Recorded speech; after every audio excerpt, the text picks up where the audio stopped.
देखते हैं उसका सॉल्यूशन क्या होगा। तो स्टूडेंट आप लोग इस क्वेश्चन नंबर 8 को ध्यान से देखिए, इसमें क्या कहा जा रहा है। मोहन एक समलंब के आकार का खेत खरीदना चाहता है। मोहन है वो समलंब के आकार का खेत खरीदना चाहता है। इस खेत की नदी के साथ वाली भुजा सड़क के साथ वाली भुजा के समांतर है। यहाँ पर देखिए ये नदी के साथ वाली भुजा, देखिए ये नदी है, इतना पूरा नदी दिखाया गया आपको, ये नदी है, ठीक है। नदी के साथ वाली ये जो भुजा है, यहाँ पर देखिए ये जो भुजा है सड़क के साथ वाली भुजा के क्या है, समांतर है। तो ये भुजा इसके समांतर है और लंबाई में दुगनी है। अगर ए एक्स है तो ए लंबाई में क्या है, 2x है। दुगनी है का क्या मतलब, अगर ए एक्स है तो ये 2x है, ये 2 है तो ये 4 है, 10 है तो 20 है। यही बात कही जा रही है। यदि इस खेत का क्षेत्रफल 10,500 वर्ग मीटर है, यहाँ पे ये जो आप खेत देख रहे हो खेत का क्षेत्रफल में दिया गया, चलिए जो जो दिया गया हम लोग लिखते भी चलते हैं। खेत का क्षेत्रफल दिया गया है, खेत का क्षेत्रफल में दिया गया 10,500 वर्ग मीटर। और क्या दिया गया यहाँ पर देखिए, ये जो ऊंचाई है, हमें ऊंचाई भी पता है, h इज इक्वल टू क्या दिया है, 100 मीटर। और यहाँ पर जो हमारी समांतर, देखिए समांतर भुजाएं जो हैं, समांतर भुजाओं को हम लोग a और b लेते हैं। यहाँ से हमारा a बराबर x है तो b क्या है, x का दुगना यानी कि 2x है, ठीक है। हमने मान लिया इसको माना सड़क के किनारे वाली जो भुजा है वो x मीटर है और नदी की साइड वाली जो भुजा है इसकी दोगुनी है, तो इसको हमारे क्या हो जाएगा, हमारा 2x।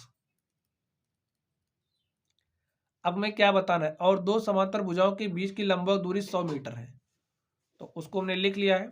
तो नदी के साथ वाली भुजा की लंबाई ज्ञात कीजिए। ये जो नदी के साथ वाली भुजा है हमें इसकी लंबाई निकालनी है। तो चलिए हम लोग इसको सॉल्व करते हैं। अब समलंब के आकार का है तो समलंब के क्षेत्रफल का फॉर्मूला क्या होता है। समलंब के अगर हम लोग क्षेत्रफल की बात करें होता है 1/2 समांतर भुजाओं का योग। तो समांतर भुजाएं देखिए ए भुजा इसके समांतर है यानी कि ए हमारी बी के समांतर हो, तो लिख दीजिए ए प्लस बी इंटू में क्या हो जाएगा एच।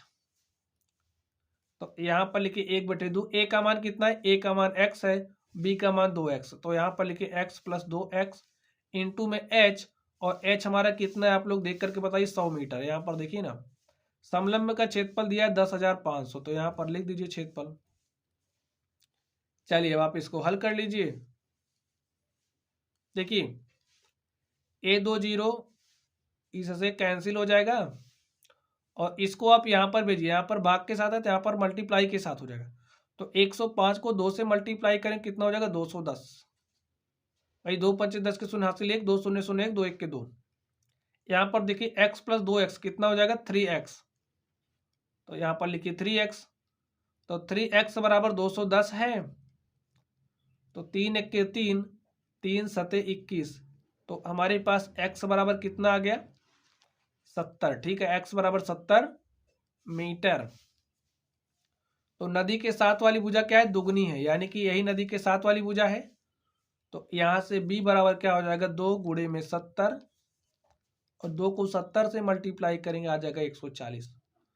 तो यहाँ पर आप लोग ध्यान से देखिए, ए हमारी इसकी लंबाई की बात करें तो ये हमारा 70 आ गया है, और नदी के साथ वाले भुजा की लंबाई की बात करें तो हमारा क्या आ गया, 70 गुणे में 2 बराबर आ गया 140। अब देखिए हमसे क्या पूछा गया है, नदी के साथ वाली भुजा की लंबाई ज्ञात करनी है। तो नदी के साथ वाली भुजा की लंबाई क्या आ गई, 140 मीटर। लिखिए अतः नदी के साथ वाली भुजा की लंबाई,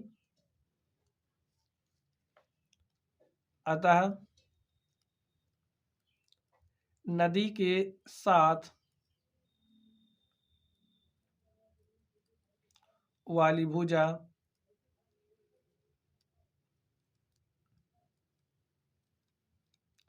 की लंबाई इज इक्वल टू 2 गुणे में x बराबर 2 गुणे में 70 बराबर 140 मीटर। तो स्टूडेंट आप लोग देख सकते हैं इस तरीके से ये जो हमारा क्वेश्चन था